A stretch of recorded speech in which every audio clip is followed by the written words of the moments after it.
we will discuss of deriving the Bernoulli equation from the steady flow energy equation or from the stagnation enthalpy. Okay.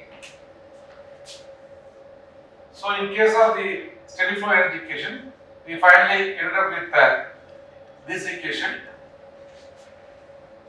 which is nothing but called as adiabatic energy transformation equation.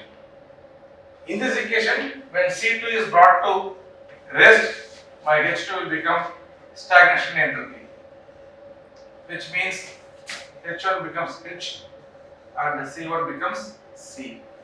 So substituting all these things in the above equation, I will end up with H plus half C squared equal to H naught.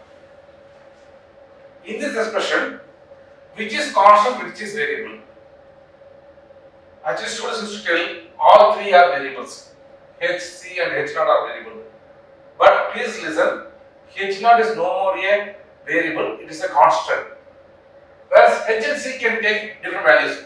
According to these values, the total summation will be H naught. So H naught is the enthalpy when the flow is brought to rest adiabatically.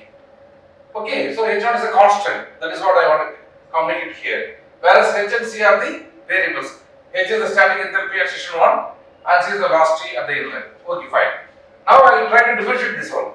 So when I differentiate this one, dH plus CdC equal to 0. Because differentiating a constant will become 0, and when I want to differentiate H it will become dH. When I want to differentiate a half C squared it will become CdC. If you have a doubt how this half C squared becomes CdC, I can go in the other way. If I want to integrate this CdC, it will become what? C squared by 2. C squared by 2 is nothing but what? Half C squared. So, definitely we can agree that differentiation of half C squared will be equal to what? Simply CdC, because when I want to integrate CdC, I am ending up with what? Half C squared, because integration and differentiation are reverse to each other. Okay. So, what I am about to communicate here is that the differentiation of half C squared will be equal to what? C into dC equal to 0. Now, let us keep this as equation number 1.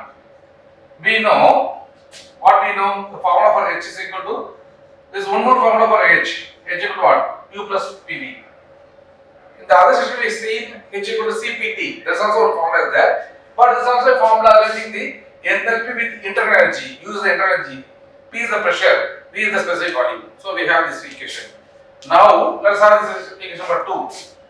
In this equation, I am going to differentiate. So, dH will be equal to du plus d of Pv. Here, both are variables. P and V are variables. So, I have to differentiate like this. dH equal to du plus Pdv plus Vdp. This is UV rule. UV rule means udv plus vdu. Like that, I have written Pdv plus Vdp. Yeah. So from this equation we have this one. Now I want to substitute for du also. Where I can get du? We know the first law of thermodynamics applicable to a closed system. So Q will be equal to R, W plus delta U. You please refer my videos on first law of thermodynamics applicable to a closed system. We can derive this equation. Q equal to W plus delta U. And I am going to differentiate this one. It will become what? dQ equal to dW plus du. And differentiating all the terms. Then we know that dq equal to what is dw? It will be pdv plus du.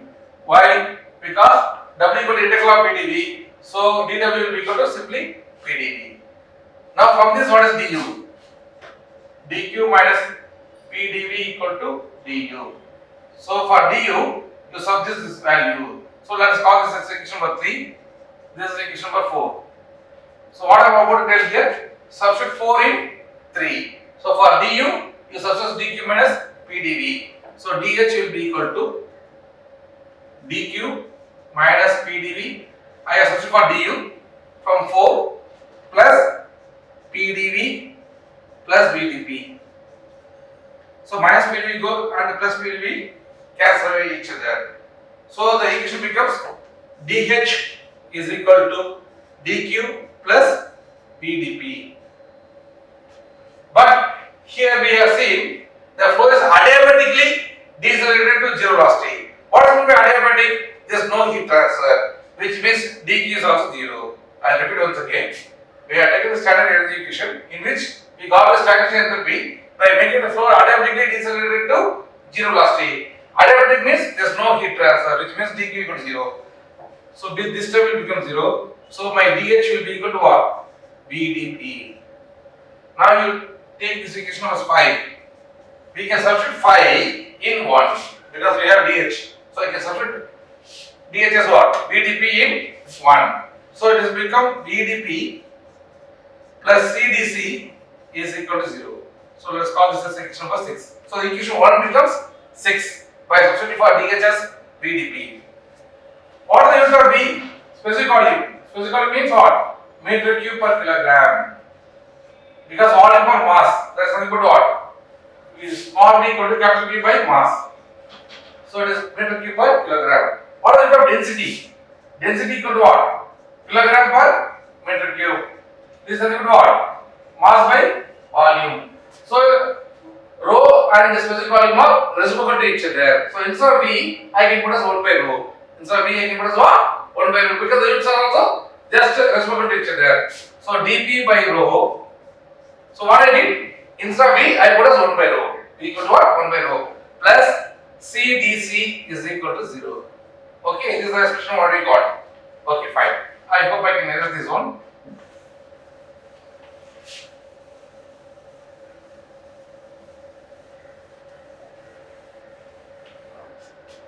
Yes.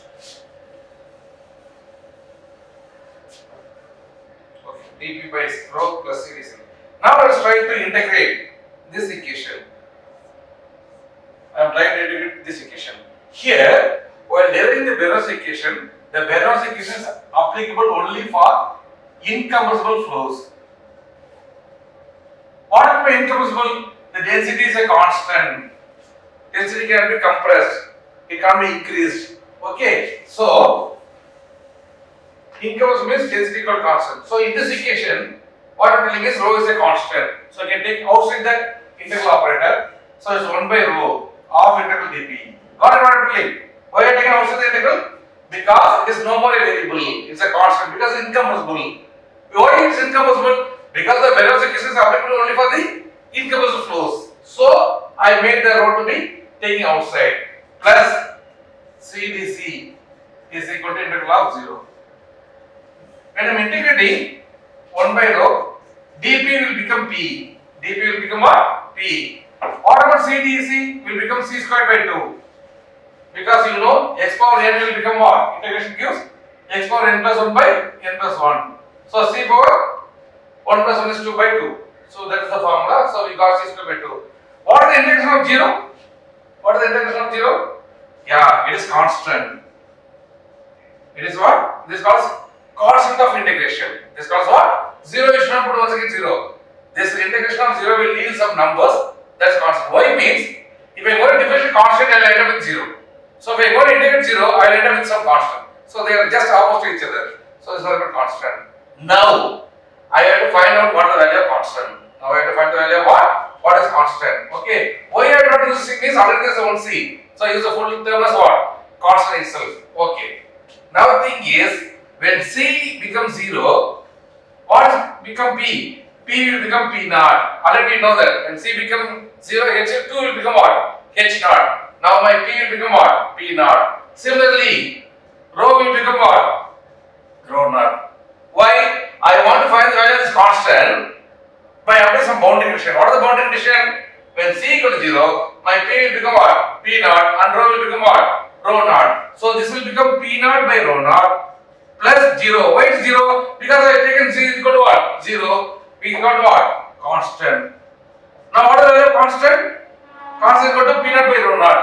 I got the value of constant. This is equal to what? P naught by rho naught. So let us call this equation as 7. This is what? 8. So substitute the value of constant from A in equation number 7. Substitute the value of constant from A and substitute in equation number 7. What we will get? We will get as P by rho plus C squared by 2 is equal to, what is the value of constant? P naught by rho naught. What is the value? It is no more constant. It is constant only that the value is what? P naught by rho naught. Now, if there is any difference between rho and rho naught? No, they are same. Why they are same? Because the flow is incompressible. Incompressible means what? Rho is a constant, which means what? The rho doesn't vary. Even though it takes a new form of rho naught, but still the value will be the same. But still the density will remain the constant. So there is no difference between rho and rho naught, which we can call as rho itself. Which we can call them as what? Rho itself. So P by rho plus C square by 2 equal to P naught by rho. But I can't make P naught as P. Okay, what I can make as rho naught as rho because the flow is incompressible. Because the flow is what? Incompressible. Very good. You got it. Now, what we can do? Multiply all the terms by rho. Multiply all the terms by what? Rho. So it will become P plus 1 by 2 rho C squared is equal to what? P naught. Because this rho get cancelled here. Here also rho get cancelled. Here the rho will come. So half rho C squared. This is the famous Bernoulli's equation. This equation is called what? Bernoulli's equation, which they are derived with the fluid mechanics principle. Here we are derived from the heat transfer principle or the thermodynamics approach. For the thermodynamics approach of steady flow indication, we are also able to attain Bernoulli's equation. What are the two assumptions we have taken? One is incompressible. What is the other assumption? Adiabatic. What is the other assumption? So, based on these two assumptions, from the steady flow equation, we are also able to derive what? This Bernoulli's equation. So, P naught equal to P plus half rho squared. This pressure is called as stagnation pressure. When the flow is brought to rest, the corresponding pressure is what? Stagnation pressure. What about P? P is static pressure. And we know that the stagnation pressure is also called as what? Always called as what? Total pressure.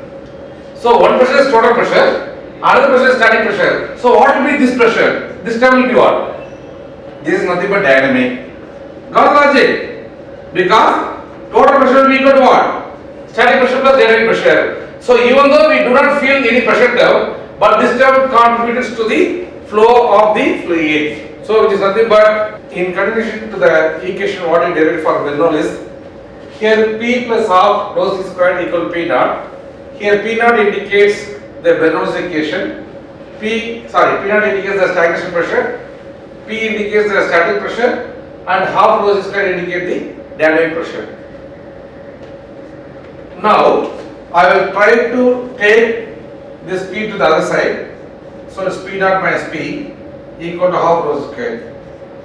From this, what we can understand is that if I am going to subtract the static pressure from the total pressure, I will end up with dynamic pressure. Got logic? So we are going to subtract the static pressure from the total pressure, I will end up with the what? This dynamic pressure. Okay. Divide both sides by half rho squared. So it becomes 1 equal to P naught minus P by half rho C squared.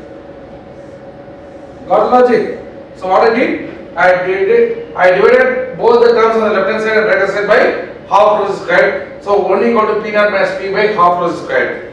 From this, what you understand, or what is the inference we got from this equation, which means P naught minus P by half rho C squared is equal to 1. If this value of P naught by P by half rho squared equal to 1 means the flow is incompressible. That is what we have made the assumption. So you try to find the value of stagnation pressure, you try to find the value of static pressure, you divide the value by dynamic pressure, and if you are able to get the value as 1, then the fluid flow is incompressible. The flow of the fluid is incompressible. If it is not equal to 1, if it is deviating from 1, then it is not compressible. It is going to be, it is not incompressible, it is going to be compressible. So that is the inference or one of the usage of this Bernoulli equation when you are trying to apply and got this type of form of this Bernoulli equation. This form of Bernoulli equation help us to know whether the flow is incompressible or not. If it is equal to 1 means it is incompressible, because based on incompressible only we derived. If it is not equal to 1, it is going to get deviated, which means it is going to deviate from the incompressible nature. So I hope you enjoyed this lecture. In the next lecture, we will see about the effect of Mach number on compressibility. There it will be equal to 1. It will be more than 1 because it is going to be compressed. That is what we will see in the next video. Thank you.